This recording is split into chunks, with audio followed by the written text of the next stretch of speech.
Bem-vindos ao nosso Deep Dive de hoje.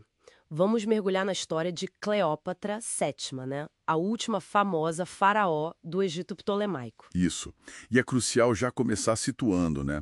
O Egito dela não era o Egito dos faraós antigos. Exato. Era um reino grego, helenístico, sabe? Fundado por um general do Alexandre.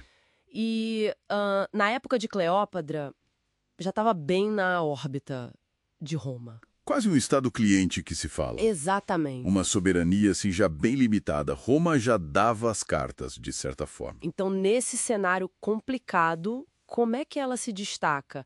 A gente sabe da educação dela em Alexandria. Sim, um centro intelectual fantástico, a biblioteca. Mas o mais impressionante para mim é ela ter sido a primeira da dinastia a aprender egípcio. E outras línguas também, né? Tipo umas 10. Pois é, isso não é só uma curiosidade.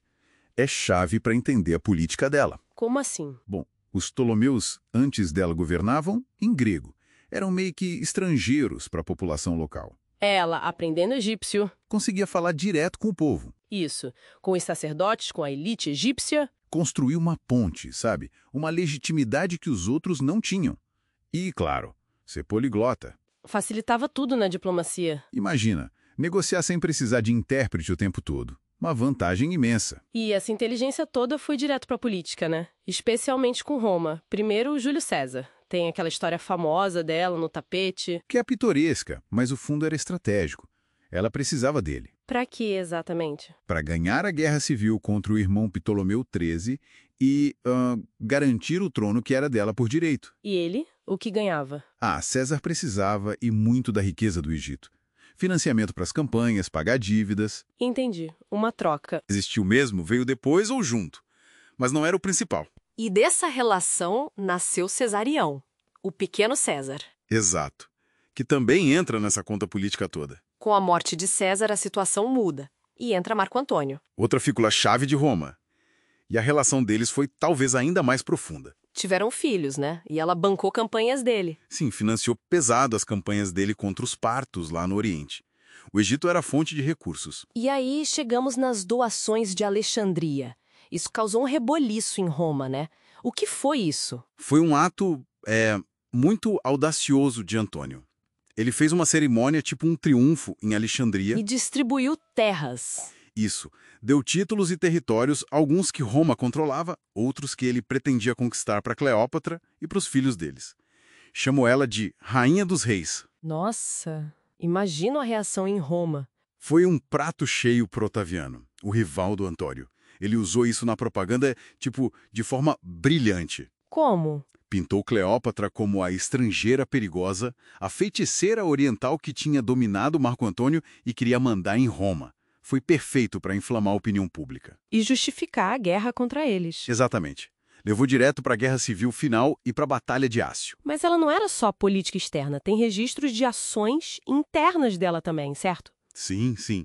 Ela parece ter feito reformas econômicas, mexeu na moeda para talvez facilitar o comércio ou aliviar dívidas, combateu a fome em alguns momentos. E cuidou da imagem, se associando à deusa Ísis. Pois é, era uma forma de reforçar a legitimidade dela perante os egípcios e, claro, manter Alexandria como um polo cultural. E essas ações internas tinham a ver com Roma também? Com certeza. Manter o Egito estável, a economia funcionando minimamente, era essencial para ter alguma força para resistir à pressão romana que só aumentava. Era sobrevivência. Mas a resistência acabou não sendo suficiente. Depois da derrota em Ácio... Veio o fim. Otaviano cerca Alexandria, Antônio se mata. E Cleópatra? A história mais famosa é a da picada da cobra, da áspide. É a versão que ficou, né?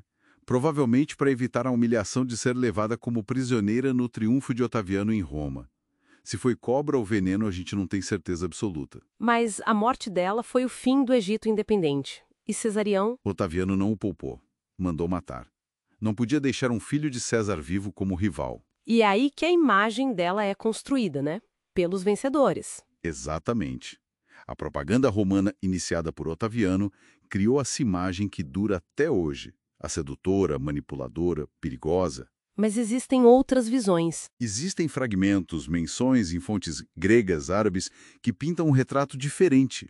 Falam da inteligência, do conhecimento dela, tipo em química, medicina, uma administradora capaz. Bem diferente da femme fatale. Muito. Otaviano precisava destruir a reputação dela para justificar a conquista do Egito e se consolidar como o único poder em Roma. Ele foi muito eficaz nisso. Então, para a gente fechar este deep dive, Cleópatra foi uma líder complexa, culta, estrategista, que jogou um jogo perigosíssimo para tentar salvar seu reino num mundo dominado por Roma. Uma jogadora habilidosa, sem dúvida, mas cuja história foi, em grande parte, contada por quem a derrotou. E o legado dela acaba sendo muito moldado por essa narrativa romana. O que nos leva a pensar, né?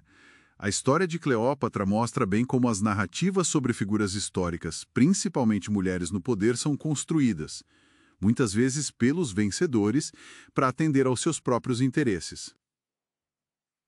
Fica a reflexão. Fica a reflexão. O quanto do que achamos que sabemos sobre alguém do passado é de fato sobre essa pessoa e o quanto é sobre quem contou a história depois.